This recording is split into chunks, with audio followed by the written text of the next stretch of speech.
सुबह सुबह ही हम निकल लेते हैं अपने काम पर, क्योंकि काम पर जाना बहुत ज़रूरी होता है। और फिर पहुंच जाते हैं हम मेडिकल अपने बैग के साथ। और यहाँ पहुंचते ही हमारे अर्जुन भाई का दोस्त उनसे बातें करने की कोशिश कर रहा था, लेकिन वो लगे थे मोबाइल में। बातें कैसे करेंगे, बेचारा फिर निराश हो जाता है। फिर हमारे छोटू भाई आ गए और वो चाय पीने लग गए, और वो माने ही नहीं, मुझे भी चाय उन्होंने पिला ही दी आखिर।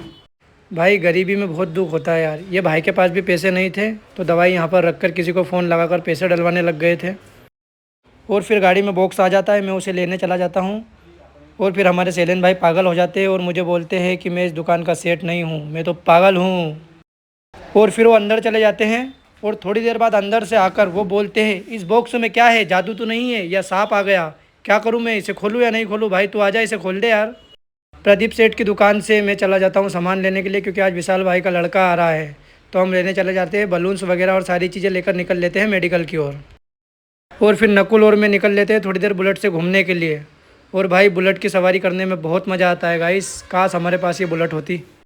और फिर बॉस आ जाते हैं, आज बॉस ने ही पूजन करी थी। और फिर मैं बैग में पटाखे वगैरह रख के निकल लेता हूँ। फिर बाहर आकर शैलेंद्र भाई को बाय बोल देते हैं। और फिर हम नकुल भाई की कार से निकल लेते हैं घर की ओर। और फिर हम निकल लेते हैं नकुल भाई की कार में, और दोनों भाई फ्लेक्स करने लग जाते हैं, और नकुल भाई ठेंगा बता देता है। और फिर मैं भी थोड़ी देर एंजॉय करने लग जाता हूँ। और हमारे विशाल भाई अपने बच्चे के लिए टेडी लेकर आ गए थे। फिर मैं कार से नई बाइक से विशाल के साथ घर जाता हूँ, क्योंकि रोज़ उसके साथ ही जाता हूँ। तो गाइस ये था मेरा आज का दिन, मिलते हैं अगले ब्लॉग में। राधे राधे।